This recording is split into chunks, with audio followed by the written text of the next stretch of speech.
Hi guys, this is जेल Patel from English Guruji channel. आप सभी का स्वागत है इस वीडियो लेक्चर में।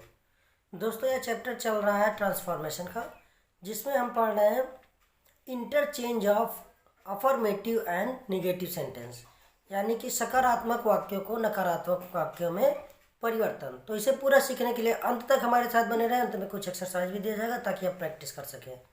तो आपका ज़्यादा टाइम न लेते हुए चलिए शुरू करते हैं।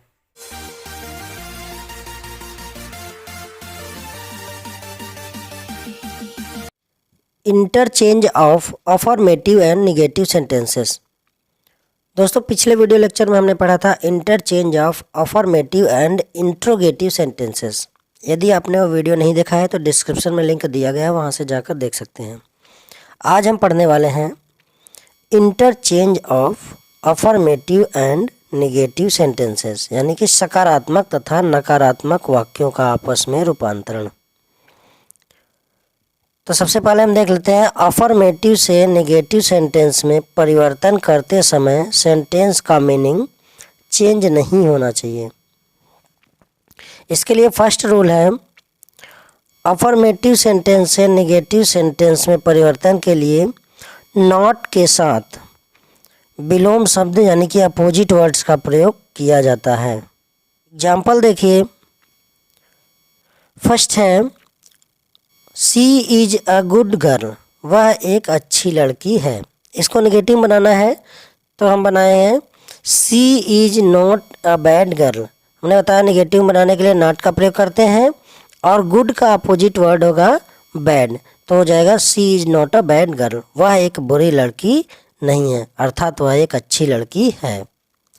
नेक्स्ट एग्जाम्पल है श्वेता इज ब्यूटीफुल, श्वेता सुंदर है। तो यहाँ पे ब्यूटीफुल का अपोजिट वर्ड्स लगाएंगे अगली, और नेगेटिव है तो नॉट लगेगा, तो हो जाएगा श्वेता इज नॉट अगली, श्वेता भद्दी नहीं है, कुरूप नहीं है, यानी कि श्वेता सुंदर है। नेक्स्ट एग्जाम्पल है आई लव स्विमिंग, मुझे तैरना पसंद है। तो इसका लव का अपोजिट वर्ड यूज करेंगे हेट, और नेगेटिव है तो नॉट लग जाएगा, तो हो जाएगा I do not hate swimming, मैं स्विमिंग से घृणा नहीं करता हूँ, अर्थात मुझे स्विमिंग पसंद है। नेक्स्ट एग्जाम्पल है I was doubtful where she had gone, मुझे संदेह था वह कहाँ गई थी। तो डाउटफुल वर्ड आया है तो इसका अपोजिट वर्ड लगाएंगे श्योर, और नेगेटिव लग जाएगा तो क्या हो जाएगा not sure. I was not sure where she had gone, मुझे संदेह था वह कहाँ गई थी, या मुझे श्योर नहीं था कि वह कहाँ गई थी, अर्थात मुझे संदेह था कि वह कहाँ गई थी। दूसरा नियम है, यदि कंपैरेटिव डिग्री का वाक्य अफर्मेटिव में है तो निगेटिव बनाने के लिए पॉजिटिव डिग्री में नॉट का प्रयोग करते हैं। एग्जाम्पल देखिए, सी इज वाइजर देन मी, वह मुझसे बुद्धिमान है। तो यहाँ पे वाइजर आया है कंपैरेटिव डिग्री, तो कंपैरेटिव डिग्री को हमको बनाना है पॉजिटिव डिग्री में। तो यहाँ पे हम एज या सो एज का प्रयोग करते हैं कंपैरेटिव से पॉजिटिव बनाने के लिए, तो हो जाएगा आई एम नॉट, मैंने बताया था नॉट का प्रयोग किया जाता है, तो हो जाएगा I am not so wise as she, मैं उतना बुद्धिमान नहीं हूँ जितना कि वह, अर्थात वह मुझसे ज़्यादा बुद्धिमान है। नेक्स्ट एग्जाम्पल है he is greater than Shyam, वह श्याम से महान है। तो यहाँ पे हम सेकेंड कर्ता को पहले लाएंगे, Shyam is not so great, as या सो एज का प्रयोग करते हैं तो नेगेटिव में सो एज का प्रयोग होगा, तो हो जाएगा सो ग्रेट एज ही, हमने इसको क्या कर लिया पॉजिटिव डिग्री में कन्वर्ट कर लिया, तो हो जाएगा Shyam is not so great as he, Shyam उतना महान नहीं है जितना कि वह, अर्थात वह श्याम से ज़्यादा महान है। दोस्तों, अभी तक हमने पढ़ा था कंपैरेटिव डिग्री को पॉजिटिव डिग्री में कैसे बनाते हैं। उसी प्रकार अब हम पढ़ेंगे पॉजिटिव डिग्री का वाक्य अफर्मेटिव में है तो निगेटिव बनाने के लिए कंपैरेटिव डिग्री में नॉट का प्रयोग करते हैं। एग्जाम्पल देखिए,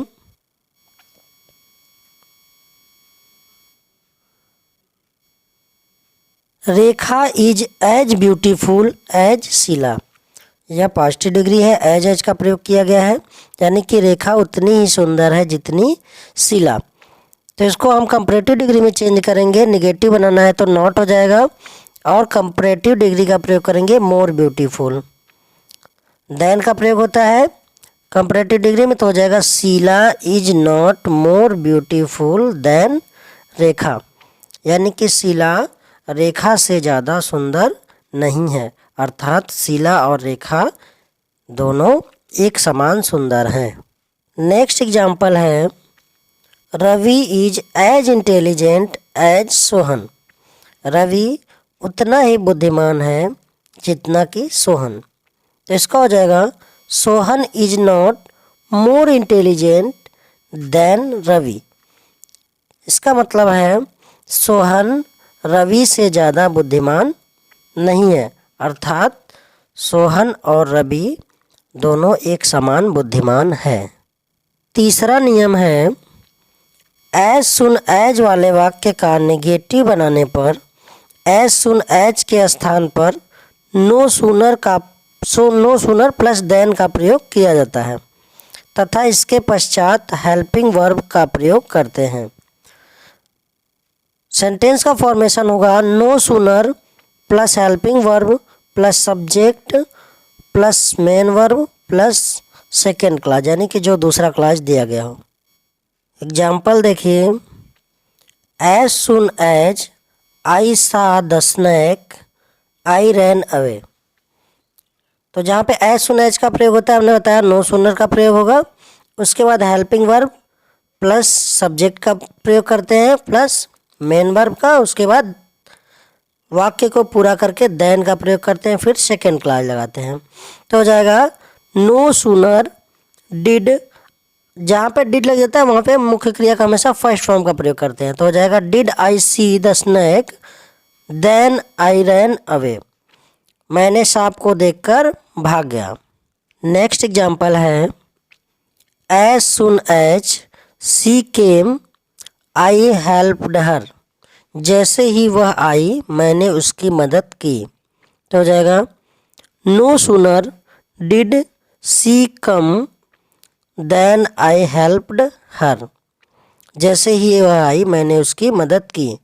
यहाँ पे डिड के स्थान पे हम हैड का प्रयोग भी कर सकते हैं। तो हो जाएगा no sooner had she come then I helped her. जिन वाक्यों में एलोन या ओनली शब्द आए तो उन्हें हटाकर वाक्य के शुरू में नन बट का प्रयोग करते हैं।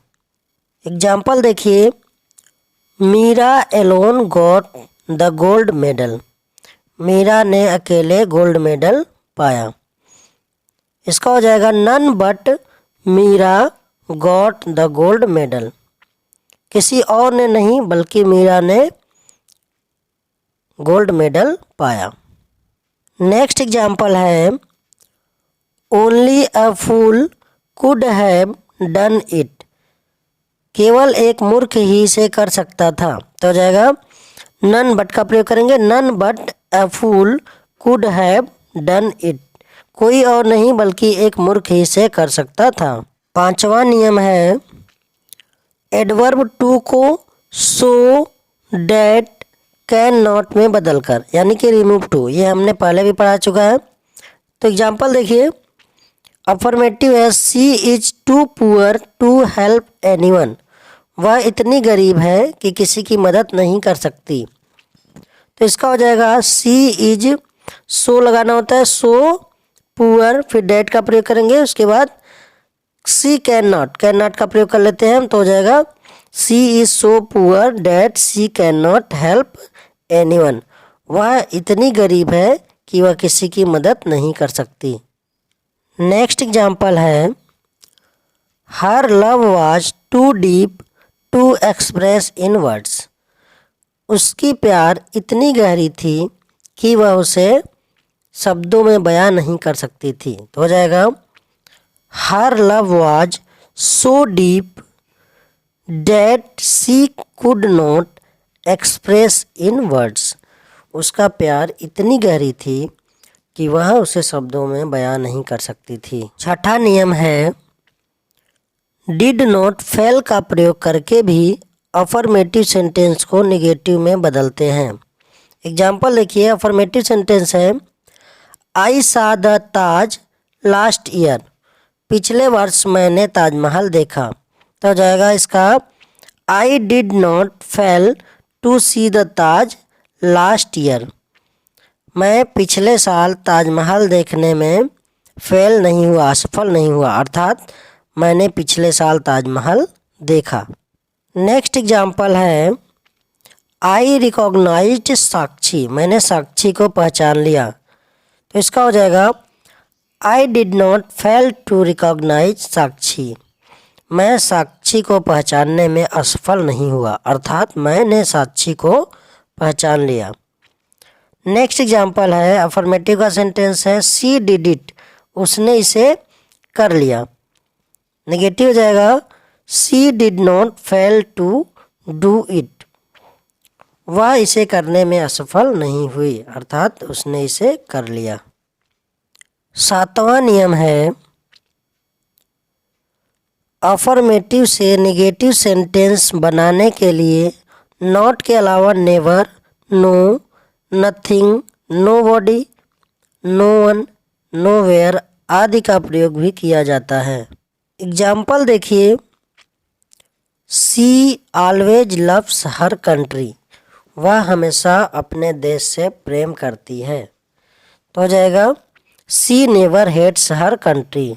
वह कभी अपने देश से घृणा नहीं करती, अर्थात वह हमेशा अपने देश से प्रेम करती है। नेक्स्ट है एवरीबॉडी वॉज अब्सेंट।